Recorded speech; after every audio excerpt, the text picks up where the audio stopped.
안양시 만안구 출신 국회의원 강덕구입니다. 저는 윤석열 대통령 진짜 이거 더 이상 대통령으로 인정해야 되냐 이런 분노하는 마음으로 이 자리에 섰습니다.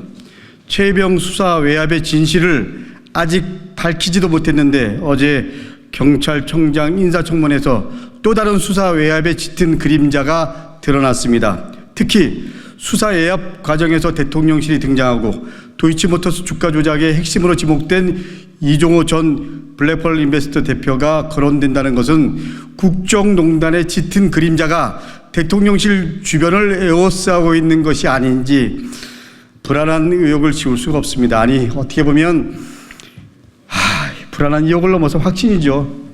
이 정권의 실체를 또다시 보여주고 있습니다.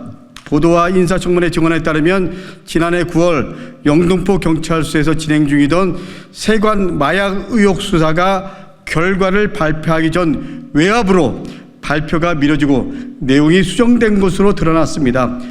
마약 의혹 수사입니다. 이 내용을 들으면서 최혜병 수사 외압 의혹을 떠올리지 않을 수 없었습니다. 두 사건에서 5가지 공통점을 찾을 수 있었습니다. 첫째, 부처 내에서 수사 과정은 원활하게 진행됐다는 것입니다.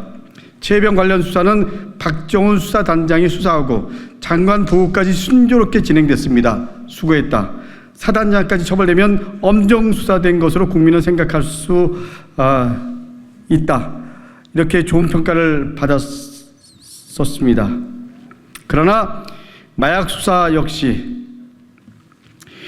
백희룡 수사팀장이 수사하고 경찰청장까지 순조롭게 진행됐습니다. 대단히 수고가 많다. 중요한 시점에 아주 훌륭하고 그리고 성과를 내고 있다. 이렇게 칭찬까지 받았습니다. 둘째, 대통령실이 수사에 개입한 정황이 드러나는 것입니다. 최혜병 관련 수사는 대통령이 수석보좌관 회의에서 이런 일로 사단장을 처벌하면 대한민국에서 누가 사단장을 할 수 있겠냐며 격려했고 이후 수사에 개입하는 정황이 드러나게 됩니다. 마약 수사는 용산에서 사건 내용을 알고 있다, 심각하게 보고 있다고 수사팀에 전달됐고 이후 수사 개입 정황이 드러납니다. 셋째, 대통령실의 수사 개입 이후 기류가 급변합니다. 최혜병 관련 수사는 장관에게 보고한 수사 결과를 경북경찰청장에 이첩하는 것을 막기 위해 이첩 보류 명령을 내렸고 끝내 이첩하자 국방부 검찰단은 경북경찰청으로부터 수사 기록을 회수했습니다. 마약 수사는 서울청 형사과장, 조병로 경무관, 인천세관 국장 등 전방위적으로 수사 내용을 수정할 것을 요구했고 이를 거부하자 마약 수사대로 수사를 이관해 담당자를 수사해서 배제시켜 버렸습니다. 넷째, 수사를 담당하던 책임자들을 탄압하기 시작했습니다. 최혜병 관련 수사는 장관 결재가 끝난 수사 결과를 경찰에 이첩한 박정훈 수사단장을 국방부 검찰단은 항명과 상관 명예훼손 혐의로 기소합니다. 마약 수사는 백혜룡 수사팀장이 지난 7월 16일 고강효 관세청장, 김광호 전 서울경찰청장 등 9명을 직권남용 권리행사 방해 및 변호사법 위반 혐의로 공수처에 고발하자 바로 이틀 뒤 화곡 지구대장으로 자천성 인사 발령을 감행합니다. 다섯째, 의혹의 핵심 인물 즉 이종호 전 블랙펄 인베스트 대표가 등장합니다. 최혜병 관련 수사에서 왜 대통령이 김계환 사령관을 무리하게 지키려 할까라는 의문이 있었습니다. 그 이유가 이종호 전 대표가 VIP를 통해서 구명 활동을 하기 때문이 아닌가라는 깊은 의심이 있습니다. 마약 수사에서는 백희룡 수사팀장에게 외압을 행사한 조병로 경무관이 이종호 전 대표가 지난해 8월 9일 한 변호사와의 통화에서 승진에 관여하고 있다는 취지로 언급했던 바로 그 인물입니다. 마약 수사 외압 보도는 지난해 11월에도 보도됐지만 당시에는 큰 주목을 받지 못했습니다. 하지만 돌이켜보니 최혜병 수사 외압과 너무나 유사한 패턴입니다.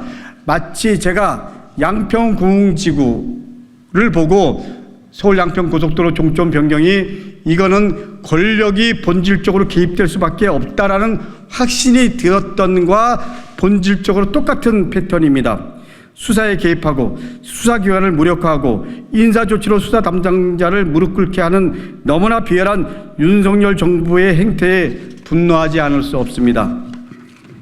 특히 그런 배경 뒤편에 위임받지 않은 권력이 국정에 개입하는 국정농단이 있는 것이 아닌가라는 의구심을 지울 수가 없습니다.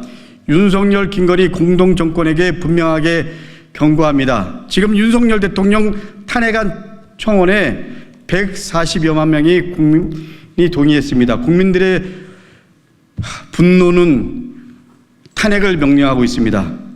지금 탄핵을 요구하는 국민들의 목소리가 더 커지는 것은 윤석열 대통령, 김건희 여사가 자초한 것입니다. 탄핵의 역사가 반복되지 않도록 지금이라도 국정농단의 고리를 끊고 잘못을 인정하고 그에 합당한 처벌을 받으십시오. 어쩌면 탄핵의 역사가 반복될 수밖에 없는 임계점에 도달했습니다. 이 상황을 저 강북구도 무겁게 생각합니다. 김건희, 윤석열 공동정권 탄핵 열차에 동승할 수밖에 없는 상황을 윤석열, 김건희 부가 만들고 있습니다. 너무 가슴 아픕니다. 국민들 입장에서 보면 민생이 얼마나 어렵습니까? 삶이 얼마나 어렵습니까?